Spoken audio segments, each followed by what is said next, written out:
Un tema clave en todo este acuerdo por la paz social es el quórum. Se mantuvo los 2/3, que supone también podríamos decir, una traba para cuando no hayan acuerdos. ¿Qué significa esto en lo concreto? ¿Qué significa que se necesita un quórum de 2/3? Bueno, lo primero que tendríamos que decir previamente a entrar al fondo de su consulta es de que efectivamente este acuerdo implica, ¿cierto?, un compromiso. Y los compromisos implican dejar de lado, ¿cierto?, las perspectivas y las corazas que de alguna manera se tienen por cada uno de los participantes para llegar, ¿cierto?, a un acuerdo que no es precisamente el ideal para ninguno de aquellos que participa en el mismo. En este sentido, la derecha tuvo que aceptar que hubiera el plebiscito de entrada, que no quería, ¿no es cierto? Y lo podemos ver perfectamente en la cara de... Por otra parte, lo otro que vamos a encontrar es que tampoco quería una eventual asamblea o convención constituyente completamente elegida por la ciudadanía. También estaba descartado eso, por lo menos, ¿cierto?, por el sector de la UDI, digamos, en este sentido.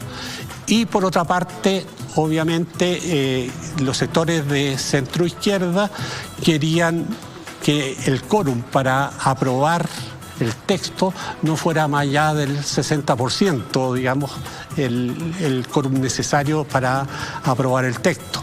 Y en ese sentido hubo que transar, algunos tuvieron que aceptar que existiera un plebiscito de entrada, que existiera, digamos, eventualmente como alternativa una convención constituyente, y al mismo tiempo se tuvo que aceptar el quórum de los 2/3. Y entro a este quórum. Ahora, este quórum no es lo mismo que actualmente existe, porque para reformar la Constitución en determinados capítulos que se consideran más importantes actualmente, como es bases de la institucionalidad, derechos y garantías fundamentales, Tribunal Constitucional, Consejo de Seguridad Nacional, Fuerzas Armadas de Orden y Seguridad y el propio capítulo de reforma a la Constitución requieren de 2/3, ¿cierto?, para lograr iniciar o desencadenar el procedimiento de reforma. Sin embargo, los 2/3 que están previstos para la Asamblea Constituyente es partiendo de una hoja, digamos, sin nada, en blanco, digamos. Por lo tanto, se parte de cero. Por lo tanto, lo que se quiere es que ese nuevo texto de la Constitución contenga un compromiso, ¿cierto?, fuerte, de un consenso significativo que le otorgue la legitimidad necesaria para tener estabilidad y permanencia durante algún tiempo. ¿Cierto? Hoy día las constituciones no duran como duraban antes, digamos 50 años, 100 años, ¿cierto? Lo que normalmente dura una constitución en promedio, digámoslo, en este momento histórico, son 20, 30 años normalmente, por la vorágine, ¿no es cierto?, que implica el cambio social en las actuales circunstancias. Ahora, eso implica forzarse, ¿no es cierto?, a un compromiso. Porque lo que no quede, ¿cierto?, en el acuerdo de 2/3 simplemente no va a existir como parte de la Constitución. Y por lo tanto, eventualmente va a haber que lograr acuerdos en órganos que son de difícil acuerdo, ¿cierto?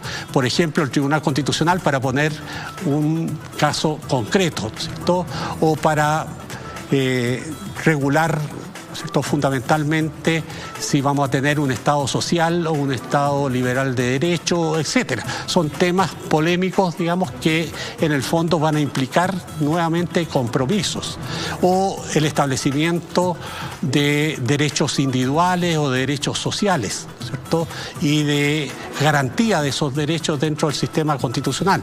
Y eso obviamente implica visiones muy distintas dependiendo de la parte del arco político en que nos encontremos. Y esto va a forzar nuevamente, ¿cierto?, a buscar consenso y acuerdos para equilibrar en este sentido el sistema constitucional también. Considerando además que se dio un plazo de 9 meses y con prórroga máxima de 3 meses. De 3 meses, eso significa más o menos dentro de un año deberíamos tener una nueva constitución. Sí, la idea es que en el fondo la constitución esté para ser votada fundamentalmente, yo diría, con las nuevas elecciones presidenciales y parlamentarias.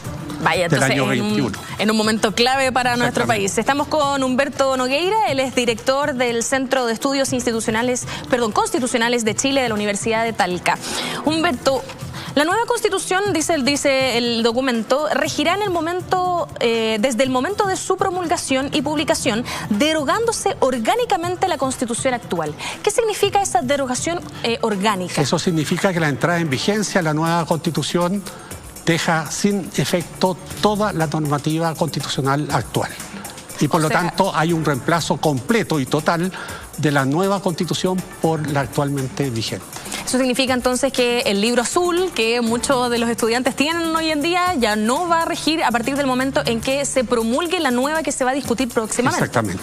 Claro, yo diría que más o menos a partir del año 2022, digamos, tendremos nueva Constitución.